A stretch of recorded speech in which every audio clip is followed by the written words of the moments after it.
ये हम अपने मन को मार के जीते हैं। जीते हैं कि नहीं जीते? yes. किस कारण जीते हैं ऐसा हम? इसलिए कि हमारे पास पर्याप्त पैसा नहीं है। जैसे नो पर्याप्त पैसा नहीं है। तो मैं जब अपने घर से आया तो मैं इतनी दिक्कतें देखा था अपने घर में, इतनी परेशानियां देखा था पैसे के कारण। हमारा घर नहीं बन पा रहा था, है ना, और पता नहीं कितनी सारी दिक्कतें आ रही थी, राइट। तो ये सोच के मैं आया था कि मैं पैसा बहुत ज्यादा कमाऊंगा। बट जब मैंने 4 साल पेंट का काम किया तो मुझे ये प्रतीत हो गया, ये समझ में आ गया कि इस पेंट की दुकान पर पेंट के काम करने से भाई मैं वो काम कर नहीं पाऊंगा जिस काम को सोच के मैं आया हूँ, है ना। तो दिमाग में चल रहा था कि क्या करूँ मैं, ऐसा मैं क्या कर सकता हूँ। मेरे पास कोई बहुत बड़ी डिग्री भी तो नहीं है कि कोई बहुत बड़ा जॉब कर लूँ, है ना। लेकिन यहाँ पे एक चीज मुझे सीखने को मिला कि अगर आपने जिंदगी में किसी भी चीज के बारे में एक बार अगर आपने चाहत कर दिया है, आपकी चाहत है कि मैं पैसा कमाऊं, तो भगवान, प्रकृति, ये दुनिया ये आपको एक ना एक बार मौका जरूर मिलता है, 1-2 बार आपको मौका मिलता है ना। लेकिन समस्या क्या है, मौका के सामने आता है डाउट। मौका तो आएगा लेकिन उसके साथ डाउट भी आएगा, वो चीज आपको विश्वास नहीं करने देगा उसके ऊपर। तो जब मेरी भी जिंदगी में डीटीएम आया तो मुझे भी विश्वास नहीं हो पा रहा था, इसलिए कि मुझे जब बताया गया इस बिजनेस के बारे में तो जो व्यक्ति बता रहा था वो मुझे बहुत पढ़ा लिखा लग रहा था। मुझे ऐसा लगा कि बहुत पढ़ा लिखा है, बहुत टैलेंटेड है यार, ये तो मुझे समझा लिया, लेकिन मैं किसी को समझा नहीं पाऊंगा। समझ रहे हैं ना? इस बात से मैं डर जाता हूँ, इस बात से मैं डर गया और कुछ दिन निकाल दिया। मैंने बोला यार मैं नहीं कर पाऊंगा। बट मेरे अपलाइन ने मेरे को समझाया कि बलिंदर जी टेम्पलेट पे हम आपको प्लान बताएंगे, है ना। तो टेम्पलेट पे हम एक ही बात आपको बता देंगे। अब जब हमारे साथ आप जाएंगे, किसी से मिलेंगे, तो हम 10-20 बार एक ही बात जब करेंगे तो एक ही बात आदमी के दिमाग में और आदमी की जुबान पे चढ़ जाता है। चलता है नहीं चलता है? अब कोई गाना आदमी बार बार सुनता है, बार बार एक ही गाना सुनो, अब एक ही गाना बार बार सुनो, क्या होगा? तो गाना याद हो जाता है। होता है नहीं होता है? तब मेरे समझ में आ गया कि सही बात है, एक ही बात को डेली कर रहा है। और उन्होंने बोला कि बलिंदर जी आपने किसी को समझाना नहीं, आप सिर्फ दिलवा देना। समझ रहे हैं ना? इतना तो कर सकते हो। मैंने बोला हाँ इतना तो मैं कर सकता हूँ, मैं दिलवा दूंगा। बट इसमें भी कोई लगता है मैं किसको मिलवाऊंगा, समझ पा रहे हैं, मैं कहाँ करवाऊंगा सब। लेकिन मैं फिर उनसे पूछा तो पैसा कमाना चाहते हैं ना? तो बोला हाँ पैसा तो कमाना चाहता हूँ, है ना। तो कई लोग जानते हैं कितना अभी कमा रहे, तो बोलता है कि 20,000 रुपये कमा रहा हूँ। कितना? 20,000। तो मैं उनसे पूछता हूँ तो 40,000 कमाना चाहते हो आप? तो बोला हाँ 40,000 कमाना चाहता हूँ, है ना। तो फिर मैं उनसे अगला क्वेश्चन करता हूँ कि 20,000 कमाने के लिए आपको परेशानी होता है? तो बोला परेशानी तो होता है ना। एक 8 घंटे की ड्यूटी करने के लिए मैं ये देखता हूँ कि आदमी को 24 घंटे उसके सूत्र में बंधे रहना होता है।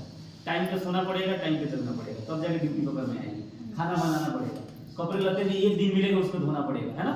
यानी एक 20,000 रुपये कमाने के लिए आदमी कितना ज्यादा अनकंफर्टेबल हो जाता है। क्यों लोग होता है ना, एक 20,000 कमाने के लिए इतना अनकंफर्टेबल हो जाता है। तो जरा सोच के देखो कि 40,000 रुपये कमाना तो चाहते हो, क्या कारण है कि 20,000 कमाने वाले तुम 1 लाख रुपये या 50,000 रुपये नहीं कमा पाते? क्यों नहीं कमा पाते? जानते हैं क्यों नहीं कमा पाते? उस 40,000 के साथ में कुछ समस्याएं भी आएंगी, कुछ परेशानियां भी उठाना पड़ेगा, है ना। उठाना पड़ेगा ना। 20,000 कमा रहे तो परेशानी आ रहा है ना, तो 40,000 कमाएंगे तो थोड़ी सी परेशानी आएगी, तो उस परेशानी को झेलने के लिए तैयार है आप सभी? नए लोग है सर, इनकम बढ़ाना चाहते हैं? बिल्कुल। इनकम अगर बढ़ाना चाहते हैं तो साथ में परेशानी आएगा, उस परेशानी को भी आपको अपने हाथ में लेना पड़ेगा। समझ पा रहे हैं आप? यही फैक्ट है, ठीक। तो मैं ये देखा कि भाई 1 लाख रुपए 2 लाख रुपए कमाना कोई बड़ी बात नहीं है, लेकिन उसके लिए जो आपको करना पड़ेगा ना, उसके लिए आपको तैयार होना पड़ेगा। लेकिन लोग यहाँ पे कहते नहीं सर मैं नहीं मिलवा सकता किसी से, हाँ जी मैं मिलवा नहीं सकता किसी से। तो इतना नहीं कर सकते तो 1 लाख रुपए 2 लाख रुपए कमा भी नहीं सकते। समझ पा रहे हैं? अगर 1-2 लाख रुपए महीने कमाने हैं तो कुछ तो मुसीबतें उठाना पड़ेगा। अगर कोई ये व्यक्ति बोलता है कि ये स्कीम है बस पैसा लगा दो, कुछ नहीं करना, घर में बैठे रहना, आपको पैसा आएगा, वहां जाने ज्यादा फंसते हैं लोग। वहां फंसते हैं, फंस जाएंगे वहां पे, है ना। और बाद में बोलेंगे नहीं उसने मेरे को फंसा दिया। उसने नहीं फंसाया, आपके मन के लालच ने आपको फंसाया। बिना कुछ करे मिलेगा। और भाई कहते हैं कि दुनिया में स्कीम धोखा जब तक चलेगा जब तक इंसान के मन में लालच नहीं होगा, कोई धोखा नहीं होगा। समझ पा रहे हैं आप? मेहनत करने के लिए तैयार हो जाओ। पैसा कमाने का सिर्फ एक तरीका है, कोई बढ़िया रास्ता मिल गया उस पर लगाओ दौड़। समझ पा रहे हो ना? दौड़ लगाओ उस पर, थको मत। लोग बोलते नहीं सर 8 घंटे की ड्यूटी करके थक जाता हूँ। क्यों थक जाते हैं आप गरीब हैं, आपके पास पैसा नहीं है। अगर आपके पास पैसा नहीं है तो आपको थकने का भी अधिकार नहीं है। समझ पा रहे हैं आप? ये दुनिया समान है, सबके लिए एक जैसा है या नहीं है? भगवान कभी भेदभाव करता है क्या किसी में? नहीं। बरसात होती है तो सबके लिए होता है, धूप सबके लिए निकलता है, यस या नो? तो क्या अपॉर्चुनिटी और आगे बढ़ने का मौका क्या कुछ लोगों के लिए है? नहीं, सबके लिए है। तो कुछ लोग क्यों ज्यादा कामयाब हो जाते हैं? सिर्फ वो रिस्क लेते हैं, समझ पा रहे हैं आप, और अपने ऊपर एक जंग छेड़ देते हैं, समझ पा रहे हैं आप, खुद को जंग में डाल देते हैं, युद्ध में डाल देते हैं, है ना? और गरीब से अमीर बनना, समझ पा रहे हैं आप, गरीब से अमीर बनना, मैं अपना एक्सपीरियंस बता रहा हूं दोस्तों आप लोगों को, गरीब से अमीर बनना भी एक जंग है। क्या है? एक जंग है। इस जंग को आपको छेड़ना पड़ेगा। क्या करना पड़ेगा? इस जंग को छेड़ना पड़ेगा, घोषणा करना पड़ेगा कि मैं गरीब नहीं रहूंगा, मुझे अमीर बनना है। समझ पा रहे हैं आप? अगर डीडीएम की मैं बात करूं तो डीडीएम एक ऐसी कंपनी, अगर प्रोफाइल की मैं बात करूं तो डीडीएम 21 साल से चल रही है। कितने साल से दोस्तों? 21 साल से। हाँ जी, कितने लोगों ने कंपनी भाग गई तो, है ना? 21 साल में तो भागी नहीं। आप 62 रुपए लेके आ रहे हो तो आपकी 62 रुपए लेके भाग जाएगी कंपनी? और आप फ्री में दे रहे हो 62 रुपए? नहीं, फ्री में दे रहे हो क्या? फ्री में नहीं दे रहे, है ना? फिर लोग एग्जाम्पल देने लगते हैं सहारा का, फिर लोग बोलने लगते हैं एलआईसी का। अरे बात तो समझो कि एलआईसी और सहारा और डीडीएम में अंतर क्या है? आम और इमली एक ही होता है क्या? दोनों खट्टा लगता है, इसका मतलब एक ही हो गया? नहीं, दोनों का काम अलग है। एक बुजुर्ग थे, मैं फील्ड में काम कर रहा था, मैं मिला, उनसे प्लान बताया इस बिजनेस का, उस अंकल जी से। तो बोला देखो बेटा, हमको ये सब पसंद नहीं है, हमें इन सब विश्वास नहीं है, ये सब बेकार होता है। मैंने बोला अंकल जी क्यों बेकार होता है, बताइए जरा, बताओ तो सही। उन्होंने बेटा देखो तुम तो अनजान हो मेरे लिए, लेकिन मैं आपको बता रहा हूँ, एकदम गुस्से में बता रहे थे, मैं आपको बता रहा हूँ, मेरा एक दामाद था, है ना, और एलआईसी में मेरा 14 किस्त लेके गया 4-4 हजार का, और वो किस्त एलआईसी में भरा ही नहीं थे। एलआईसी सब बेकार है, एलआईसी सब बकवास है ना? तो आप पे कैसे भरोसा करो जो मेरा दामाद ही मेरे साथ में धोखा कर दिया, समझ रहे हैं आप? वो बोला था इसलिए मैं एलआईसी सहारा वाला ये सब बेकार है, एक ही है। आप एक बात बताओ, एलआईसी खराब है? उनके दामाद ने उनसे पैसा लिया और पैसा खा गया, एलआईसी में किस्त जमा नहीं करवाए, तो एलआईसी बेकार है? कौन बेकार है? दामाद बेकार है। तो कई बार मुझे यह समझ में आता है कि कंपनी ठीक होता है, काम ठीक होता है, उसमें काम करने वाला जो आदमी होता है ना, उस आदमी का सारा तौर तरीका खराब होता है। समझ पा रहे हैं आप? कई बार आदमी खराब होता है, यस या नो? तो चीजों को समझना पड़ता है, डिफरेंस को समझना पड़ता है कि एलआईसी क्या है। एलआईसी इन्वेस्टर कंपनी है, वहां वो कह रही है कि आप मुझे 10 लाख रुपए जमा करो, मैं आपको 20 लाख रुपए दे दूंगी बिना कुछ करे। समझ रहे बात को?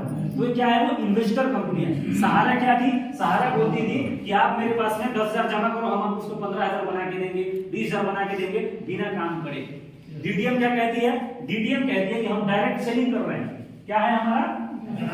Direct selling. डायरेक्ट सेलिंग में क्या होता है कि कोई भी जो एक प्रोडक्ट है, कोई भी एक प्रोडक्ट है, वो दुकान के थ्रू नहीं, कस्टमर के थ्रू ही बेचवाएंगे। समझ पा रहे हैं आप? यानी कि आप हमारा एलोवेरा लेते हैं, एलोवेरा अकाई बेरी ये सब है ना हमारे पास में, एलोवेरा अकाई बेरी है, दिखा दो वैसे ही कैसे, ये आपको इस्तेमाल करना है। समझ पा रहे हैं आप? और इस्तेमाल करने के बाद इसका सर्विस, इसका सब चीज गुड्स अच्छा लगता है। समझ पा रहे हैं आप? तो इसको आप अपने ही मुंह से किसी को बताते हैं, माउथ पब्लिसिटी करते हैं, तो आपके बताने से प्रोडक्ट अगर सेल होता है तो इसमें कंपनी ने कुछ कमीशन रखा है, वो कमीशन आपको देगी, यानी कि काम हो गया। समझ पा रहे हैं आप? क्या है ये? काम है ये। यहाँ पे फ्री में हम बैंक नहीं है, हम आपको पैसा जमा करवाना, आपको इंटरेस्ट देंगे, नो, काम है ना? और क्या करना है? सिर्फ इस प्रोडक्ट का प्रचार और प्रशंसा करना है, राइट? आप देखते होंगे बहुत सारी हीरोइन है आज के समय में, कौन सी हीरोइन हिट है? हाँ जी, चाहे शिल्पा शेट्टी हो, चाहे आलिया भट्ट आती है, उधर से बोलती है कि मेरे बुराई का राज है, ये लक्ष्य ये है, ये ले लो, लोग खरीदने लगते है ना? किसी ने देखा भी नहीं, सर लगाया अभी होगा और वो नहीं लगाया, यस या नो? लेकिन पता है आपको, इस चीज को बोलने के लिए उसको करोड़ों रुपए मिलते हैं, उस प्रोडक्ट के बारे में एग्रीमेंट होता है, यस या नो? वो सिंपल काम है, वो काम है, आप आम आदमी है।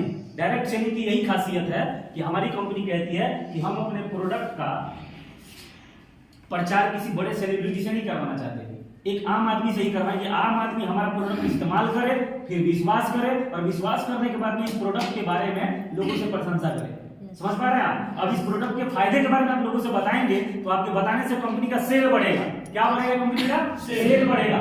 समझ रहे हैं? तो इसी पे कुछ कमीशन आपको कंपनी देगी, यही है सिस्टम, बस, है ना? अब आप 62 रुपए देते हैं तो कंपनी आपको 62 रुपए के बदले का क्या देती है आपको? सामान देती है, प्रोडक्ट देती है। क्या देती है सर? प्रोडक्ट देती है। यानी कि कंपनी का और आपका हिसाब किताब रिड्यूस हो गया। क्या हो गया? रिड्यूस हो गया। लगा क्या? कुछ लग रहा है क्या? नहीं।